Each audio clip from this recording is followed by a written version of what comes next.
চট্টগ্রামে gas leakage থেকে বিস্ফোরণে দগ্ধ ৯ জনের মধ্যে মঙ্গলবার আরও একজন মারা গেছেন। এ নিয়ে দুজনের মৃত্যুর কথা জানিয়েছেন চিকিৎসকরা। মঙ্গলবার তারা জানান, চট্টগ্রাম ও কুমিল্লার দগ্ধ ১১ জনের মধ্যে ১০ জনের অবস্থায় আশঙ্কাজনক। আহতদের খোঁজ খবর নিতে সকালে ঢাকায় বার্ন ইনস্টিটিউট পরিদর্শনে যান স্বাস্থ্যমন্ত্রী এবং দুর্যোগ ব্যবস্থাপনা ও ত্রাণ মন্ত্রী।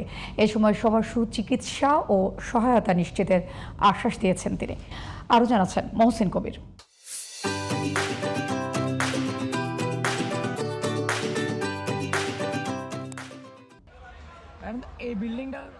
চট্টগ্রামের হারি শহরে একটি বাসায় গ্যাস বিস্ফোরণের ঘটনায় ৯ জন দগ্ধ হন। তাদেরকে উন্নত চিকিৎসার জন্য ঢাকায় জাতীয় বার্ন ও প্লাস্টিক সার্জারি ইনস্টিটিউটে আনার পথে সোমবার একজন নারী এবং মঙ্গলবার সকালে শাওন নামের ১৬ বছরের এক কিশোরের মৃত্যু হয়।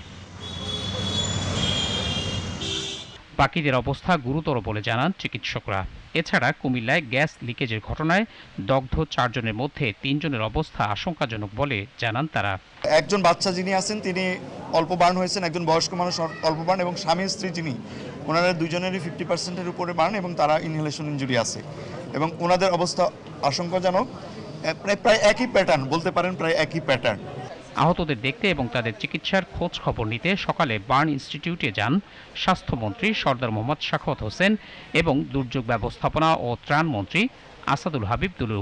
আহতদের সুচিকিৎসা নিশ্চিতের পাশাপাশি গ্যাস লিকেজ থেকে দুর্ঘটনা বন্ধে ব্যবস্থা নেওয়ার কথা জানান তারা। আমাদের অ্যাভেলেবল যত ফেসিলিটিস আছে, মেডিসিন আছে, সব হসপিটাল কর্তৃপক্ষ দিচ্ছেন। বাকি যদি আরও কিছু লাগে আমি আশ্বস্ত করেছি, আমরা উভয়ই আমাদের হাসপাতাল কর্তৃপক্ষকে আমরা সেটা যোগান দেব। আমরা এটা নিয়ে কাজ করতে চাই শিল্প মন্ত্রণালয়, স্বাস্থ্য মন্ত্রণালয়, আমরা দুর্যোগ ব্যবস্থা মন্ত্রণালয় থেকে, যাতে করে এই যে গ্যাস লিকেজ থেকে এবং গ্যাস যে সিলিন্ডারগুলো ব্যবহার করা হয়, ন্যায়দুত্তীর্ণ সিলিন্ডারগুলো ব্যবহার করা হয়, এগুলোতে কিভাবে একটা নিয়মের মধ্যে নিয়ে আসা যায় সেগুলো নিয়ে আমরা অল্প সময়ের ভিতরে ৩ মন্ত্রণালয়ে বসে কাজ করব। চিকিৎসকরা জানান, প্রায় প্রতিদিনই ৩ থেকে ৪ জন রোগী এমন দুর্ঘটনায় চিকিৎসা নিতে আসেন বার্ন ইনস্টিটিউটে। চিকিৎসা করতে দেন, যে কোনো কিছু হলে আপনারা জানতে পারবেন। মহসিন কবির, জিটিভি নিউজ, ঢাকা।